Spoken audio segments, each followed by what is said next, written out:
തൃശ്ശൂരിൽ തന്നെയുള്ള ഒരു അടിപൊളി റെസ്റ്റോറൻ്റ് ആണ് കേട്ടോ ഇന്ന് ഞാൻ നിങ്ങൾക്ക് പരിചയപ്പെടുത്തുന്നത്. ജോസേട്ടൻ സിനിമ കമ്പനി എന്നാണ് ഈ റെസ്റ്റോറൻറ്റിൻ്റെ പേര്. ശരിക്കും പറയാച്ചാൽ ഈ ഓരോ മൂവീസിൻ്റെ ഒക്കെ ഓരോ സിനിമ പേരുകളൊക്കെ വെച്ചിട്ടാട്ടെ ഇവരുടെ ഇൻറ്റീരിയർ ഫുള്ളും സെറ്റ് ചെയ്തിരിക്കുന്നത്. ശരിക്കും അതിൻ്റെ ഉള്ളിലേക്ക് കയറിയാൽ തന്നെ വാവ്, ഒരു നല്ലൊരു ആംബിയൻസ് ആണ്. ഒരുവിധമൊക്കെ നല്ല തിരക്കുണ്ട്, നല്ല അടിപൊളി സീറ്റിങ്ങും കാര്യങ്ങളൊക്കെയാണ് കേട്ടോ ഉള്ളത്. അറേഞ്ച്മെൻറ്റ്സ് ആണെങ്കിലും നല്ല ലൈറ്റിങ്ങും എല്ലാം നല്ല നീറ്റായിട്ടുള്ള ഒരു റെസ്റ്റോറൻ്റ് ആണ് എനിക്ക് ജോസേട്ടൻ സിനിമ കമ്പനിയുടെ ഉള്ളിൽ കയറിയപ്പോൾ ഫീൽ ചെയ്ത് കേട്ടോ. അപ്പോൾ നമ്മൾ ഫസ്റ്റ് തന്നെ പോയിട്ട് ഹാൻഡ് വാഷ് ചെയ്യാനായിട്ട് പോയി. ഹാൻഡ് വാഷ് ചെയ്ത് കഴിയുമ്പോഴത്തേക്കും നമുക്ക് മെനു കാർഡ് വന്നു. മെനു കാർഡാണ് എനിക്ക് ഏറ്റവും ഫസ്റ്റ് ആകർഷകമായത്.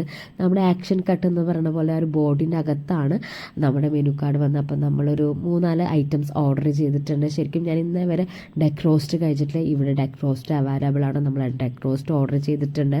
പിന്നെ കല്യാണി ബിരിയാണി എന്നാണ്, നമുക്ക് നോക്കി നോക്കാം എന്താണ് ഐറ്റം വരുന്നത്. പിന്നെ ഫ്രൈഡ് റൈസ് ഒക്കെയാണ് കേട്ടോ നമ്മൾ ഓർഡർ ചെയ്തിട്ടുള്ളത്. അപ്പോൾ നമ്മൾ ഫുഡ് ഓർഡർ ചെയ്തിരിക്കുന്ന സമയത്ത് നമുക്ക് ആ ഒരു ടൈം വേസ്റ്റ് ചെയ്തിരിക്കുകയാണ്. ഇപ്പോൾ വലിയ വലിയ റെസ്റ്റോറൻറ്റിൽ പോകുമ്പോൾ എനിക്കിങ്ങനെയൊക്കെ കണ്ടിട്ടുണ്ട്. പക്ഷേ ഇവിടെ ഒരു സിനിമ കമ്പനിയാണല്ലോ നമ്മുടെ ഈ ഒരു റെസ്റ്റോറൻറ്റിൻ്റെ തീം. അപ്പോൾ അതുകൊണ്ട് ഫിലിം ബേസ്ഡ് ആയിട്ടുള്ള പസിൽസ് ഒക്കെയാണ് ഉണ്ടായിരുന്നത്.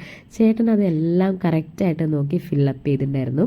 അപ്പോഴത്തേക്കും നമ്മുടെ സൂപ്പ് എത്തിക്കഴിഞ്ഞു. ഞാൻ ഒരു വെജിറ്റബിൾ സൂപ്പാണ് ഫസ്റ്റ് ഓർഡർ ചെയ്തിട്ടുണ്ടായത്. നല്ല മഴയൊക്കെ അല്ലേ, അപ്പോൾ നമുക്ക് ഫസ്റ്റ് തന്നെ സ്റ്റാർട്ടിങ് സൂപ്പ് വെച്ചിട്ട് കുടിക്കാം. നല്ല രസമുണ്ടായിരുന്നു, നല്ല രുചിയുള്ള ഒരു സൂപ്പ് തന്നെയായിരുന്നു. പിന്നെ എൻ്റെ കല്യാണി ബിരിയാണി എത്തി. പക്ഷേ ഇപ്പോൾ ചില റെസ്റ്റോറൻറ്റിലൊക്കെ നമുക്ക് ഇലയിലാണ് കേട്ടോ ബിരിയാണി തന്നെ. നല്ല ടേസ്റ്റ് ഉണ്ടായിരുന്നു. ശരിക്കും നമ്മൾ കോഴിക്കോടൊക്കെ പോയി കഴിച്ച ആ ഒരു ഫ്ലേവർ ഉണ്ടായിരുന്നു.